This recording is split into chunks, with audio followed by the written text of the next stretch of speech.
2010s, my most familiar era. This is Juba Jordan here, and today we're doing the top 10 players of the 2010s. Like the last video, I'm gonna make it simple and just give my opinions with a little bit of detail. But unlike the last video, not only is this era finished, so this is a complete top 10, but instead of looking at peak and what they did in the era, I'm gonna look at their total accomplishments, and my ranking will be based off the stuff they accomplished in that 10 years as well as how good they actually are and how long they lasted that playstyle within the 2010s. Quick honorable mentions would be Kobe Bryant, who won the award in 2010. He's actually a good player. Could have been a little bit better, but he had that injury. His team wasn't really in the conversation after 2012-13, so you got to throw him out. Dirk Nowitzki, someone who almost made the list. The 2011 championship, plus the 2-3 years that followed after. He had an argument to be on this top 10 here, but there's more guys who just had more production, and I'd feel safer going with them. Next up would be DeMarcus Cousins. Between the the flagrants, the techs, the suspensions, he really didn't play that much games, and when you look at he got drafted in the 2010s, like actually, so the first couple years he wasn't that good, and he missed a lot of games. He couldn't make the list. Derrick Rose, he had like 2-3 years, MVP in one of those years, but couldn't make the list. Last guys I'd like to give an honorable mention to would be Paul George. I mean, he was pretty close in the 2010s, but his stats just don't compare, and his success don't compare. Dwayne Wade, it's really the games played. He didn't have that much games played. So when we look at the stats, the game played, couldn't make my top 10. And last but not least, Giannis, who won the MVP, a great defensive player. I think he won Defensive Player of the Year in between that time, but he only had like 2-3 seasons max, so not here.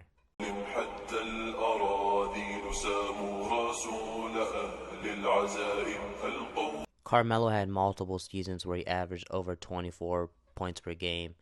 Uh, not that efficient, but at the same time, an unstoppable scorer. He can rebound. You can't really guard him on a 1v1 situation. You got to play team defense on him. The thing about Carmelo is, of course, you could talk about his accomplishments, but I'd argue his teams weren't all that great, especially in the 2010s. And then when Iman and JR left the Knicks, Tyson Chandler was older, Stoudemire was basically done. You couldn't really ask for him to win more games than he did. So I have him here. His production just far exceeds players like Paul George, Dwayne Wade, as far as stats and how long he did it.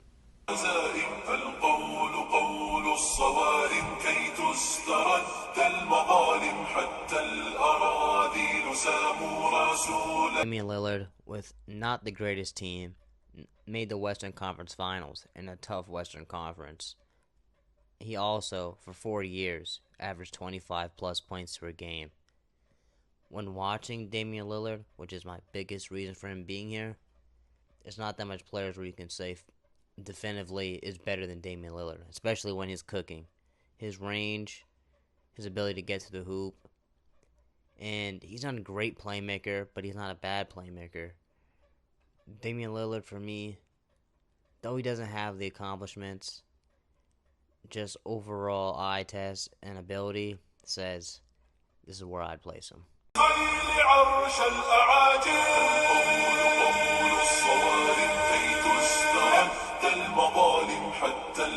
Russell Westbrook was an elite player before the triple doubles. He had tremendous hustle and an unwavering heart. For me, Russell Westbrook gives it his all every single play, every single night. As far as a superstar you want on your team, I would place him higher. This is production. Really, his winning kind of brings him down.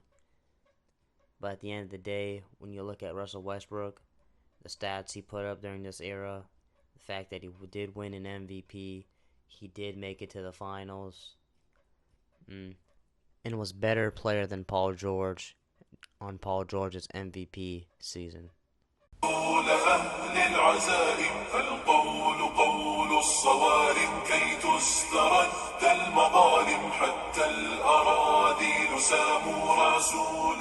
When it comes to overall play, I'd like to put Chris Paul higher, but between the accomplishments he acquired in the 2010s and the injuries he got in the 2010s, I just couldn't place him higher, though I really want to. Though I feel like in most of the 2010s, Chris Paul was a better player than, say, Kawhi Leonard.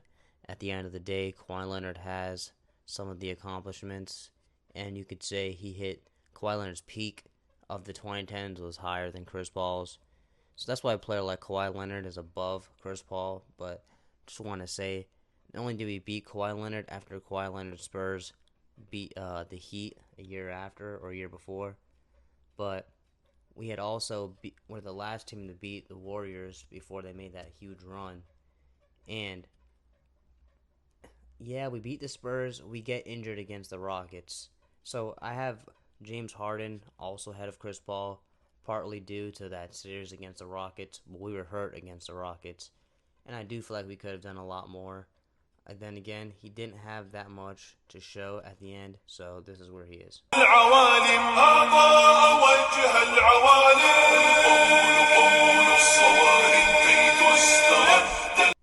If the question was, who would I rather have, Kawhi Leonard or James Harden in their peaks, I will take Kawhi Leonard, but this is not a peak question. So up next is Kawhi Leonard.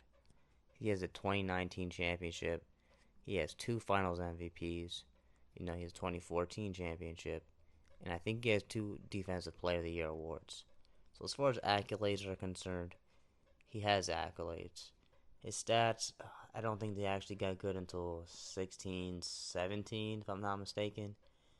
So there's some lackluster stats as far as that, and that's part of the reason why James Harden is above him.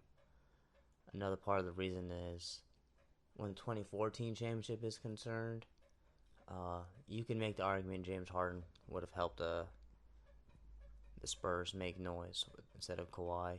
And more importantly, you have James Harden's historical MVP season, and he was the Warriors' pushback when KD was there, and he pushed the Warriors 7 games, though he did have Chris Paul on the team.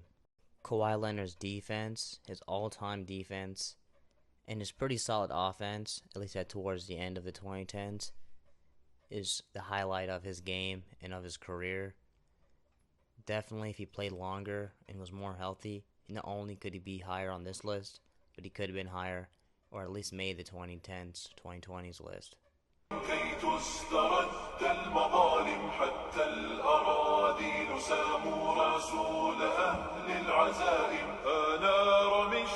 Like Max Kellerman back in the days, I definitely think Mike D'Antoni is a big reason for a lot of James Harden's success when it comes to the Rockets' big record, their first seeds that they acquired, and James Harden's big numbers, his scoring averages, his triple-doubles. I think a lot of that has to do with D'Antoni, but at the end of the day, James Harden had an historic MVP season. He was good for more years than Kawhi Leonard, and James Harden almost beat that 2017 or the 2018 2018 Warriors. That's so unstoppable that no one believes anyone could ever beat them. This guy James Harden, he really pushed them to the limits. His lack of defense is really why he couldn't be higher. Between that and his ability to always fall up short in the playoffs, always not do what he's used to doing or what he should do in the playoffs, this is why he's here.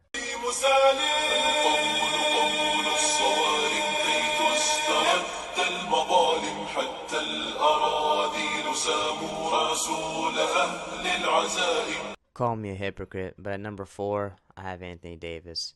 Now, Anthony Davis is just, in my opinion, better player than James Harden.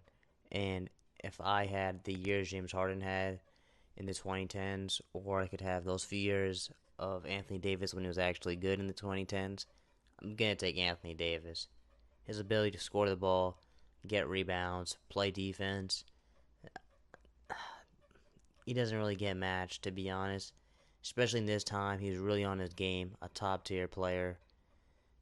He had some injuries, no doubt, but I just think he was so much more of a better player than it kind of breaks that Kawhi thing, as I think Anthony Davis is definitely a better player than Kawhi Leonard, especially in the 2010s.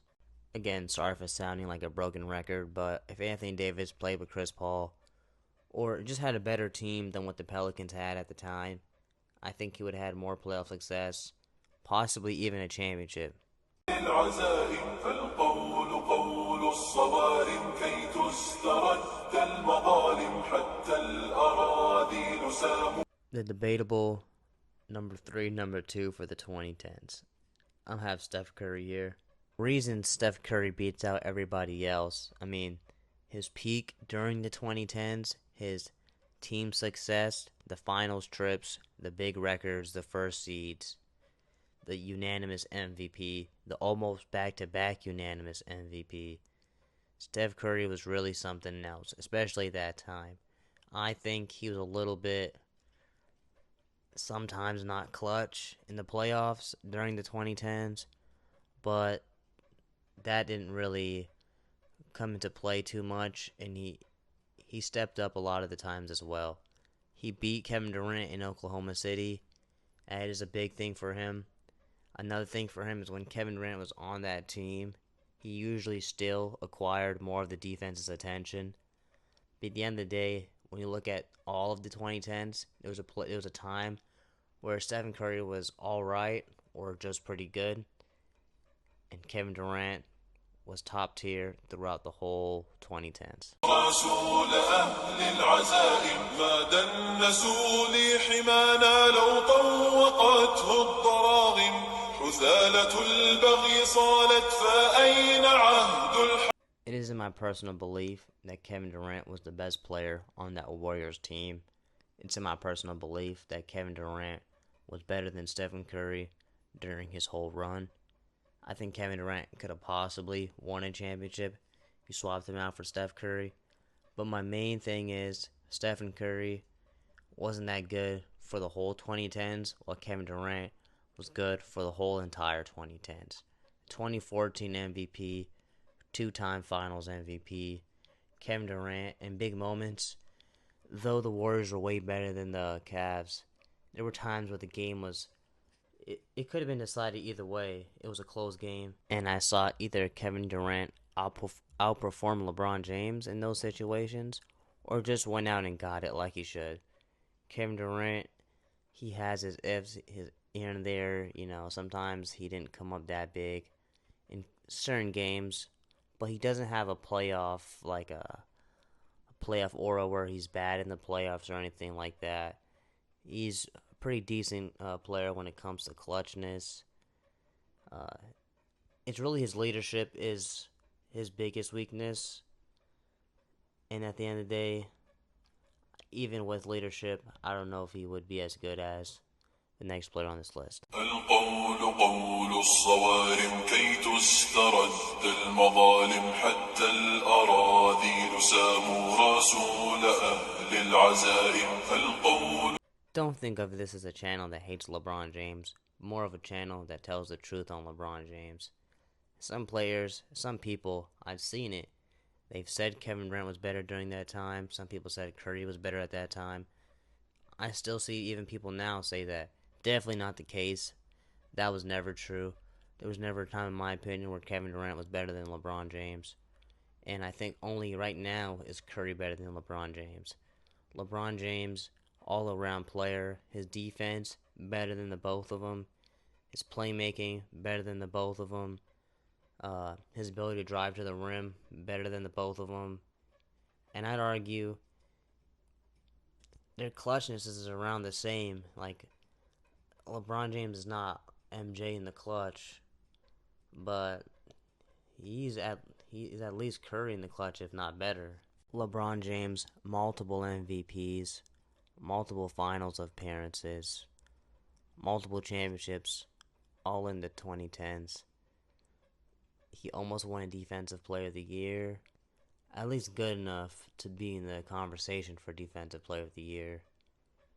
There's not really that much more else you could say. LeBron James, definitively the number one player of the 2010s. That's it for next video.